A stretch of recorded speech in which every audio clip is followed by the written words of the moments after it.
I had just set the last fork down when she snapped her fingers. Like always. "Wine, please," Rena said, without looking up from her phone. And not the cheap stuff. She was sitting in my chair again, elbow perched, legs crossed like she owned the air in the room.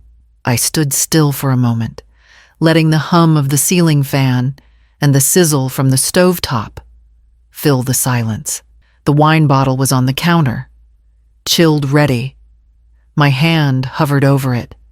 For years, I would have poured it without a word. I'd done it at her baby showers, her birthdays, even on days she didn't bother to say thank you. But this time, my fingers didn't move. "No," I said. It came out small, but it was solid. Rena's eyes lifted sharp and amused. "Excuse me. You've got hands," I said, voice even. "You can pour it yourself." The air turned dense. Grant looked up from his plate, startled. He blinked like he couldn't believe what he'd heard.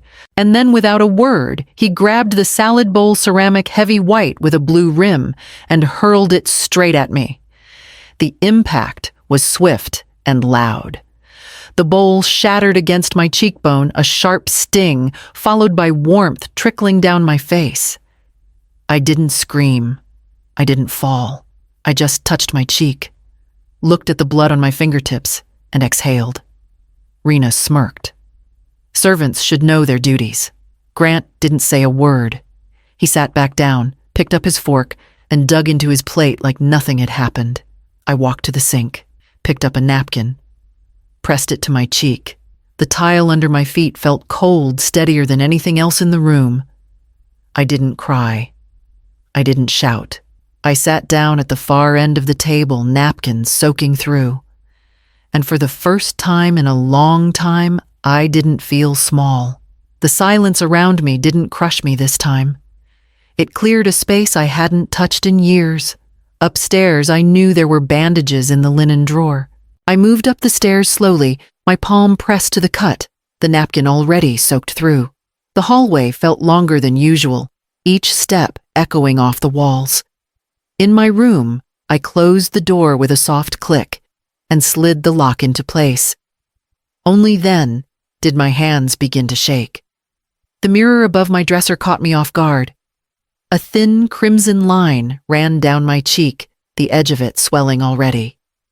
I turned the faucet on and let the water run until it cooled.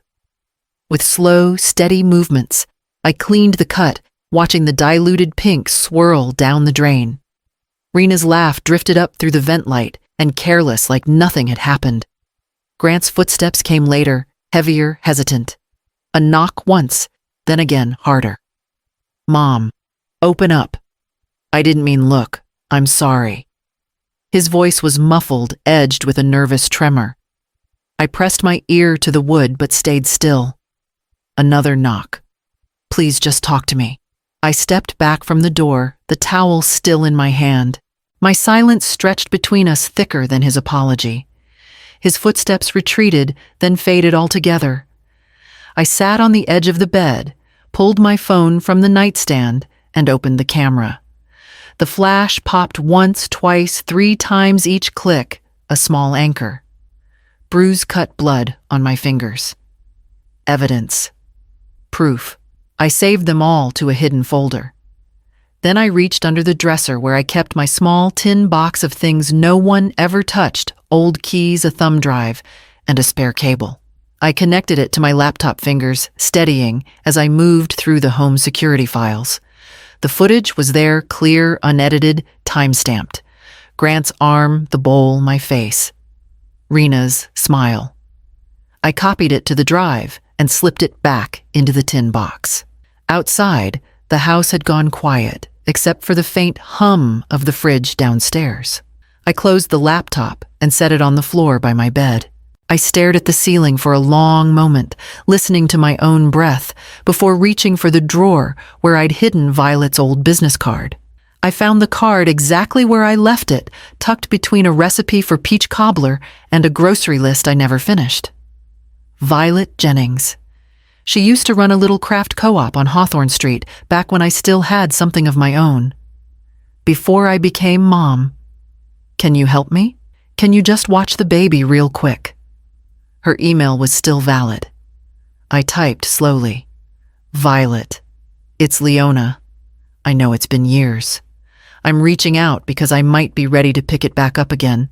The stationery, the cutting, the brushwork. Would love to talk. I stared at it for a while, then pressed send. The sun was barely up, but I didn't go back to bed. Instead, I padded downstairs while the house was still asleep. I opened the hall closet and pulled out the old storage box no one had touched in years. It was heavier than I remembered. Inside, beneath layers of old linen and paper scraps, were my tools. My craft knife still sharp. The self-healing mat. My watercolor pens dry at first, but still usable with a little coaxing. And the delicate edge scissors I'd once used to shape wedding invitations. I spread everything out on the kitchen table, the same table where they had broken me just hours before. And then, in the bottom drawer of my filing cabinet, buried under expired coupons and warranty slips, I found it. The envelope I sealed 10 years ago when I first bought this house in my name. The deed. My name, only mine, etched across the top.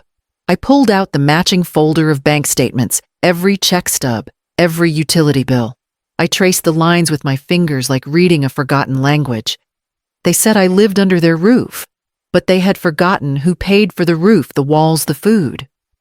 The house didn't belong to them. It never had. I stacked the documents beside my tools, then reached for a fresh sheet of cardstock. My hands weren't shaking anymore as I began sketching my first design in years. I started with the linen closet. Not the sheets, they could keep those, but the quilt my mother stitched when I had Grant. The corners were frayed, but her initials were still tucked in the hem. I folded it carefully and placed it in the suitcase. Then I moved to the guest room closet, where I'd stashed most of my art supplies, after Rena decided the dining room was too cluttered for company. My brushes, my pressed paper stock, the embossed labels, some yellowed with time, but all mine. I booked the studio apartment just after midnight. Small, furnished, and close to Violet's co-op. A month-to-month lease. No questions asked. I wired the deposit with the savings I'd hidden behind a fake cookbook cover labeled low-sodium recipes. They never bothered to open it. Morning came. I brewed the coffee. Set out the eggs. The toast was crisp, not burnt. I wiped down the counters and folded the napkins just like every other day. Rena walked in barefoot, scrolling through her phone. She glanced at the plate. Make the toast hotter next time. This feels limp. I nodded. Not because I agreed. Just because it was easier. Grant came in moments later. Eyes dull, lips pressed thin. He looked at me once, then looked away. Neither noticed that the family photo above the piano was gone. I'd taken it down the night before. Replaced it with a generic beach print from the garage. Neither noticed the missing quilt from the back of the sofa, or that the drawer where I kept the insurance papers no longer held the folder. They didn't notice I'd removed my name from the holiday planning spreadsheet, or that I didn't ask what time dinner would be. I handed Rena her coffee, 2 sugars, no cream. She didn't say, "Thank you." She never did. I folded another napkin, smoothing the crease my fingers practiced precise.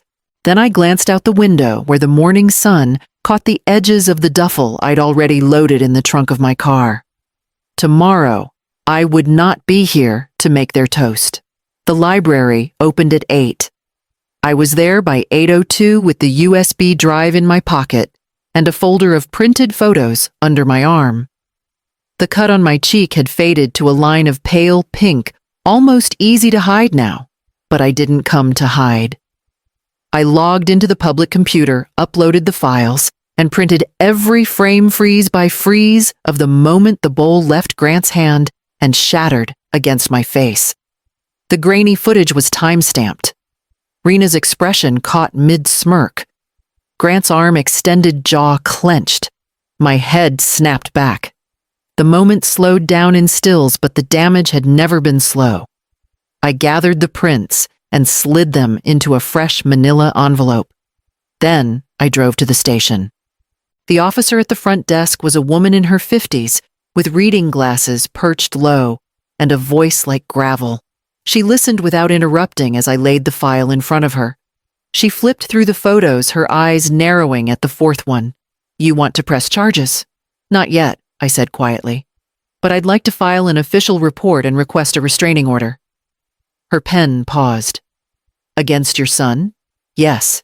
She studied me for a moment longer. "Most people don't wait this long." I looked down at my hands folded neatly in my lap. "Most people don't believe it will happen to them." She nodded once and began typing. The paperwork took an hour. She photocopied my ID, stapled everything together, and handed me a stamped copy. Temporary order issued. Hearing date pending. I thanked her and walked back into the crisp daylight, the weight of the folder in my hands, both heavy and liberating. I didn't cry. I didn't shake. I drove back to my new apartment where the sun was pouring through the window, and the smell of old wood and lemon polish reminded me of the craft shop Violet once ran. There was work to do, not just with paper, but with truth. Violet waved me over before I even stepped fully into the lot. Her silver hair was pinned in a loose bun, her apron splattered with paint. The small craft market buzzed around us tents, flapping gently, children tugging on parents, and the scent of cinnamon from the kettle corn stand nearby. "You showed up," she said, her arms open. I hadn't realized how badly I needed a hug until I felt hers. I brought some things, I murmured, lifting my small box of stationery. She didn't even glance inside. "You've got a corner of my table, right between the beeswax candles and the hand-knit bookmarks. And this." She slipped a key into my palm. "Just in case. The condo's empty until June." I closed my fingers around the key. "Thank you. Don't thank me. Sell something." She winked and turned back to her booth. I set out my cards slowly. Most were blank, but I'd written messages in a few. One read, "Healing doesn't require permission." Another said, "Sometimes closure looks like walking away." They weren't flashy, but they were honest. An older woman with a wool scarf paused, picked one up, and ran her thumb over the edge. This feels like truth," she said. I nodded. She bought 3. By noon, I'd sold a dozen. People didn't ask many questions. They just read, paused, and pulled out their wallets. Violet handed me a thermos of coffee and a muffin wrapped in wax paper. "You're glowing," she said, nudging my elbow. I hadn't realized I was smiling. But it was there, quiet, small, but real. For the first time in weeks, I didn't feel like someone's shadow. I wasn't a server. I wasn't a problem to be fixed. I was a woman at a table selling something she'd made with her own hands. That evening, I drove home with $48 in a tin and a key in my pocket that didn't belong to anyone but me. And the next morning, I bought more paper. They called it a family meeting, but it felt more like a setup. Rena was already seated at the head of the dining table when I walked in. Arms folded, lips pursed. Grant stood behind her, shifting from foot to foot, like he couldn't decide if he was leading or hiding. I sat in my usual seat, the one I'd taken for years, the one I'd nearly forgotten was mine. Grant cleared his throat. "Mom, we've been talking and your behavior lately has been really concerning." I didn't respond. I let him keep going. "You've been distant. Cold. Rena feels unsafe with you in the house." Rena added quickly, "You slammed a door in my face last week. That's intimidation." My cheek still bore the faint trace of their last attempt at rewriting the truth. Grant's voice hardened. "We think it's best if you transfer the house to our name. We'll take over the upkeep. You can live here as long as you need, but legally, it should be ours. It's simpler." I reached into my bag and pulled out the folder. I didn't say a word at first. I laid it all out one sheet at a time. Photos of the gash on my face. A still frame from the security footage bowl midair. the printed deed with my name on it, and a certified letter from my attorney with bold letters at the top. Notice to vacate, 30 days. Rena's eyes flicked over each page like they were catching fire. Grant paled, reaching for the footage still. "You recorded us?" he asked, incredulous. "You hit me," I replied quietly. And she watched. Rena leaned back, mouth slightly open. I folded my hands. "You have 30 days to leave. My lawyer will be in touch." Grant's voice cracked. "You're overreacting." I stood. "No, I've just stopped underreacting." And I walked away, not with fear this time, but with finality. By the following week, the paperwork was signed and stamped. My lawyer, Margaret, handled the filing with a steady professionalism that didn't flinch when I asked her to request an emergency enforcement order. I provided her with the deed, the footage, the medical report, and the police file. She nodded as she flipped through the folder. "You've done your homework," she said.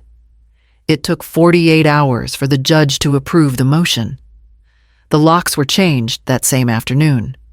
I watched from the front steps as the locksmith worked his drill loud and final. When he handed me the new keys, I didn't feel victorious. I just felt safe. That night, I slept in my own bed, without fear. By the end of the week, the consequences began to ripple.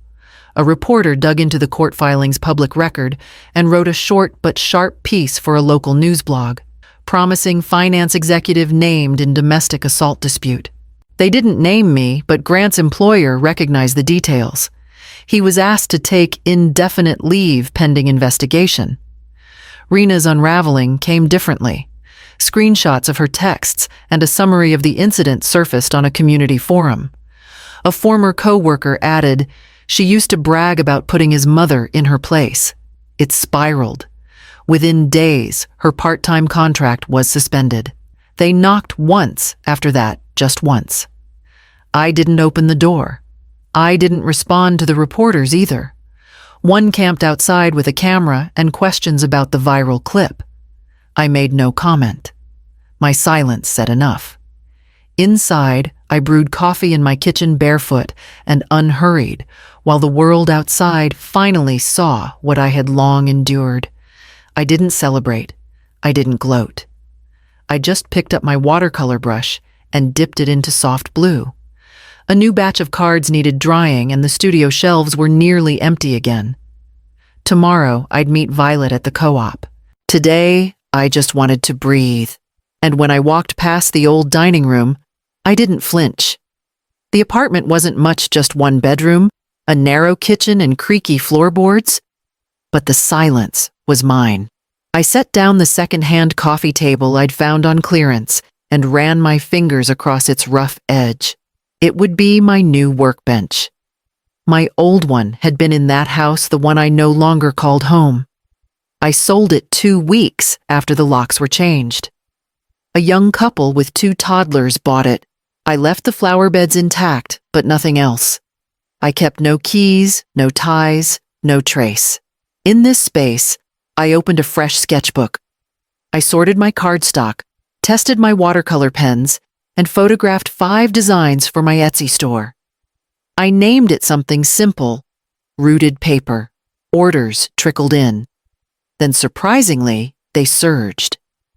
Sympathy cards with quiet truths. One said, "Healing doesn't ask for permission." Another, "Silence is not surrender." Violet helped me package them at the condo when my hands cramped. "This is good," she whispered one evening. "You're making something that matters." A local paper reached out after seeing the cards at a weekend market. I agreed to a short interview, but asked to leave out certain names. The article came out under the title, "63-Year-Old Survivor Turns Scars into Art." They included a photo of me, gray streaks in my hair, hands steady over painted paper. Below, the byline read, "L. Halbridge, artist, not servant." Orders doubled that week. I rented a post office box. I added a handwritten note to each envelope. I slept better. I laughed harder. I bought fresh lemons for the windowsill, not to serve, but to slice into water. I drank alone on purpose.